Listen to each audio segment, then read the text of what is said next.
ఆదోనిలో ఎస్కొండాపురానికి సంబంధించినటువంటి ఎమ్మిగనూరు రోడ్లో ఆంజనేయ స్వామి విగ్రహం దాటిన తర్వాత వరుసగా వచ్చేటువంటి పెద్ద ప్రభుత్వ భూమి, ప్రభుత్వ అవసరాలకు కానీ లేదా ఆదోనిలో ఏదైతే పరిశ్రమలు స్థాపించాలనుకుంటున్నామో దానికోసం వెతుకుతూ ఉంటే ఇక్కడ ఒక పెద్ద ల్యాండ్ ప్రభుత్వానికి సంబంధించిన భూమి కనిపించింది. ఆ ప్రభుత్వ భూమి చాలామంది ఆక్రమించుకొని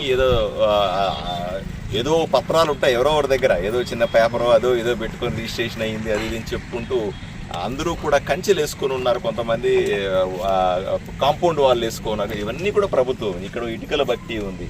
ఈ ఇటుకల బట్టి కూడా దీనికి సంబంధించిన భూమి అంతా కూడా ప్రభుత్వ భూమి. దీన్ని ఫీల్డ్ విజిట్కి వచ్చాం. ఆర్డీఓ గారు నాతో పాటు ఉన్నారు, ఎంఆర్ఓ గారు ఉన్నారు, అలాగే సర్వేయర్ కానీ మిగతా వీఆర్ఓలందరూ కూడా వచ్చి స్పష్టంగా ఇంచి మా లక్ష్యం ఒకటే, కూటమి ప్రభుత్వం వచ్చిన తర్వాత ప్రభుత్వానికి సంబంధించిన 1 ఇంచు భూమిని కూడా వదులుకోవడానికి సిద్ధంగా లేము. ఎవరెవరైతే ప్రభుత్వ భూమిని ఆక్రమించుకున్నారో వాళ్ళ దగ్గర నుంచి భూమిని తీసి రాబోయే రోజుల్లో ఆదోనిని అభివృద్ధి చేయడానికి, పరిశ్రమలు స్థాపించడానికి, వీటికి సంబంధించినటువంటి అవసరాలు, ప్రజల అవసరాలు ఏవైతే ఉన్నాయో వాటిని తీర్చడానికి ఉపయోగిస్తామని చాలా స్పష్టంగా ఉన్నాం. రెండవది, అన్నింటికంటే ముఖ్యమైనదంటే ప్రతి ఒక్కరు ఈ మధ్య మాకు ఆ పట్టా ఉంది, ఈ పట్టా ఉంది, లేదా రిజిస్ట్రేషన్ అయింది అని చెప్తా ఉన్నారు. ప్రభుత్వానికి సంబంధించిన భూమిని ఎవరో ఏదో పత్రాలు పెట్టి రిజిస్ట్రేషన్ డాక్యుమెంట్లు క్రియేట్ చేసుకున్నంత మాత్రాన అది ప్రైవేటు భూమి ఎప్పటికీ కాదు. మాకు కరెంట్ కనెక్షన్ ఉంది, మాకు భూమి శిస్తుకు కట్టినాము, మేము అది చేసాం ఇది చేసామంటే ఇవేవి కూడా చల్లవు. స్పష్టంగా ప్రజలకందరికీ చెప్తా ఉన్నాను. మీ పక్కలో కూడా ప్రజలందరూ కూడా అప్రమత్తంగా ఉండాలి. మీ పక్కన ఉన్నటువంటి భూములు కానీ లేదా మీ పక్కన ఎవరైనా ఆక్రమించుకున్న భూములు ఉంటే వెంటనే మాకు తెలియజేయండి. ప్రభుత్వ భూమిని కాపాడి దానికి కంచె కట్టి రాబోయే రోజుల్లో మంచి పరిశ్రమలు, ఎకరా ఉంటే ఎకరా పరిశ్రమ పెడతాం, 5 ఎకరాలు ఉంటే 5 ఎకరాల పరిశ్రమ పెడతాం, 10 ఎకరాలు 100 ఎకరాలు ఉంటే 100 ఎకరాల దగ్గర పరిశ్రమలు పెడతాం. దీనికోసం ప్రతి 1 ఇంచు భూమిని కాపాడే ప్రయత్నం. గత ప్రభుత్వంలో ఎవడు పడితే ఆడు దీన్ని దోచుకుని కంచెలు వేసుకుంటా పోయినారు, బౌండరీలు వేసుకుంటా పోయినారు, కాంపౌండ్ వాళ్ళు కట్టుకుంటా పోయినారు. వీటిలన్నింటినీ కూడా క్లియర్ చేసి ఆదోని భవిష్యత్తు అవసరాలకు దీన్ని కాపాడుతామని మీకు అందరికీ తెలియజేస్తా ఉన్నాం. ఇది కంటిన్యూ చేస్తాం. ఈరోజు వచ్చాం, ఇంకా రోజు కూడా ఇదే పని మీద ఉండి ఊరినంతా శుభ్రం చేసే పనిలో ఉంటాం. ఇప్పుడు ఎన్ని ఎకరాలు గుర్తించారు సార్? ఇప్పటికి సుమారు 54 ఎకరాలు మా కంటికే కనపడతా ఉంది. 100 ఎకరాల దాకా కూడా పోవచ్చు ఈ రోజు వరకు మేము చూసింది. ఇలా చూస్తూ పోతే, ఎందుకంటే నేను ఎమ్మెల్యే అయిన తర్వాత ఎక్కడ అడిగినా సరే భూమి ఉందా అంటే భూమి లేదు సార్, ఎక్కడ లేదు సార్ అనే భూమి. ఇప్పుడు చూస్తూ ఉంటే వందల ఎకరాల భూమి ఆక్రమించుకున్న భూమి కనపడతా ఉంది. వీటిలన్నింటినీ కూడా ఇవన్నీ పూర్తిగా కొంతమంది చేతుల్లోకి పోతా ఉన్నాయి. వాటిలన్నింటినీ విడిపించి శుభ్రంగా ప్రభుత్వ ఆధీనంలోకి తీసుకొస్తాం. నియోజకవర్గంలో ప్రక్షాళన చేస్తున్నారు సార్? ప్రభుత్వ భూములు గుర్తించి ప్రక్షాళన చేస్తున్నారా? 100% ఎందుకంటే ప్రభుత్వ భూమి అన్నది ప్రభుత్వ అవసరాలకు, ప్రజల అవసరాలకు మాత్రమే కావాలి. ఈరోజు ఆదోనికి ఎన్నో అవసరాలు ఉన్నాయి. ఎన్నో ప్రభుత్వ, ఇప్పుడు డిగ్రీ కాలేజీలు కట్టాలా, ఆర్టీఓ ఆఫీసులు కట్టాలా, పరిశ్రమలు కట్టాలా, చిన్న ఆఫీసులు కట్టుకోవాలా, ఇన్ని పనులు ఉండగా అందరూ ఆక్రమించుకొని పెట్టుకుంటే అందరూ ఏదో పత్రం చూపిస్తారు. వచ్చిన వాడంతా కూడా ఏదో పత్రం, నకిలీదో ఇంకోటి ఏదో పత్రం చూపిస్తారు. పత్రం ఉన్నంత మాత్రాన ప్రభుత్వం భూమి ప్రైవేట్ పరం అయిపోతుందా? అట్లా అవ్వదు అని చాలా స్పష్టంగా చెప్తాం.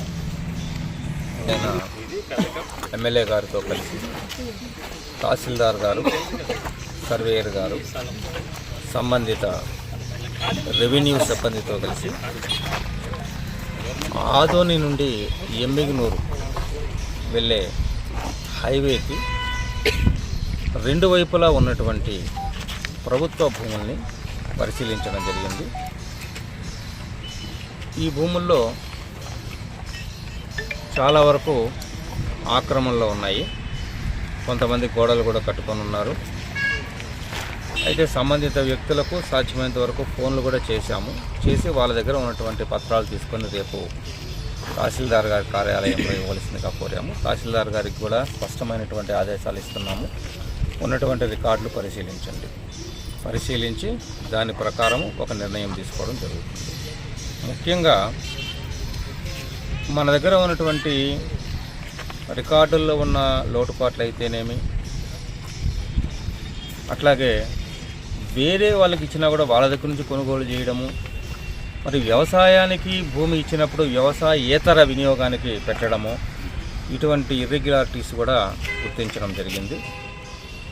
నిజానికి ఈరోజు ప్రభుత్వ కార్యాలయాలు కొత్తగా ఏర్పాటు చేయాలంటే, లేదా ప్రజల అవసరం కోసం ఏదన్నా ఒక పెద్ద స్టేడియం కానీ ఇటువంటిది ఏమన్నా చేయాలన్నా కూడా మనకు ఆదోనిలో భూమి దొరకడం లేదు.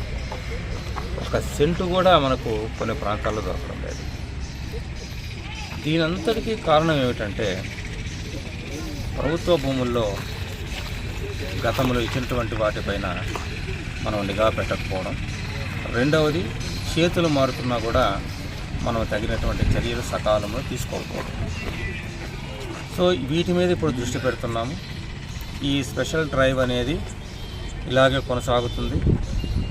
మన ఆదోని పట్టణానికి ఉన్నటువంటి ప్రధాన రహదారులు అటువైపు ఇటువైపు ఉన్నటువంటి భూములకే కాకుండా మరి ప్రధానమైనటువంటి నగరంలో ఉన్నటువంటి వాటిల్లో కూడా ఎక్కడైతే ఎవరైనా సరే ఏదైనా ప్రభుత్వ భూమి కబ్జాలో ఉంది అంటే మాకు డైరెక్ట్గా తెలియజేయవచ్చు.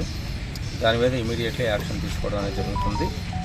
సో మనకు ఒక వాల్యుబుల్ ల్యాండ్ బ్యాంక్ ఏర్పాటు చేసినట్లయితే ఫ్యూచర్లో ఇక్కడ ఆదోని ప్రజలు వారి భావితరాలకు వాళ్ళ బిడ్డలకు మన అభివృద్ధికి కావాల్సినటువంటి భూమి కోసం మనం వెతుక్కోవాల్సినటువంటి పరిస్థితి, లేకపోతే మనము కొన్ని లక్షలు కోట్లు పెట్టి మనం కొనుక్కోవాల్సినటువంటి దుస్థితి అనేది ఉండదు. కాబట్టి దీని పరంగా మేము ఒక టీమ్గా ఏర్పడి ఇక్కడే కాకుండా ఆదోని చుట్టుపక్కల ఉన్నటువంటి ప్రధానమైనటువంటి గ్రామాల్లో మరి వీటన్నిటిలో కూడా ఈ బృందం అనేది తనిఖీ చేస్తుంది. సర్వేయర్ గారికి వారి బృందానికి కూడా నేను ఆదేశాలు ఇవ్వడం జరిగింది. నాకు డీటెయిల్డ్గా ఏ సర్వే నెంబర్ మనది ఉంది ఒక మ్యాప్ వేయండి, ఆ మ్యాప్ ప్రకారము ఏ సర్వే నెంబరు మన ప్రభుత్వ భూమి లేదా గయాలుగా ఉంది, దాంట్లో ప్రజెంట్లీ పొజిషన్ ఏ విధంగా ఉంది, మనం మన రికార్డ్స్ ప్రకారం ఎవరికి ఇచ్చాము, దీన్ని అనుసరించి ఆ రోజు మనము ఫోన్ చేసినప్పుడు ఎవరి ఆక్యుపేషన్లో ఉంది ఆ డీటెయిల్స్ కూడా తీసుకోండి. సో వీటన్నిటిని బట్టి ఖచ్చితంగా ఈ ప్రభుత్వ భూములు వేరే వాళ్ళ చెరలో ఉంటే మాత్రము వాటిని ఖచ్చితంగా విడిపించడం జరుగుతుంది. ఈ నెంబర్ల పైన ఒకసారి 22A మేము ఏమి ఇచ్చామో చూసుకుంటాము.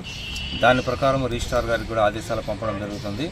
ఎటువంటి క్రయ విక్రయాలు ఈ నెంబర్లో జరగకుండా ఏర్పాట్లు చేసుకోవడం జరుగుతుంది. Thank you.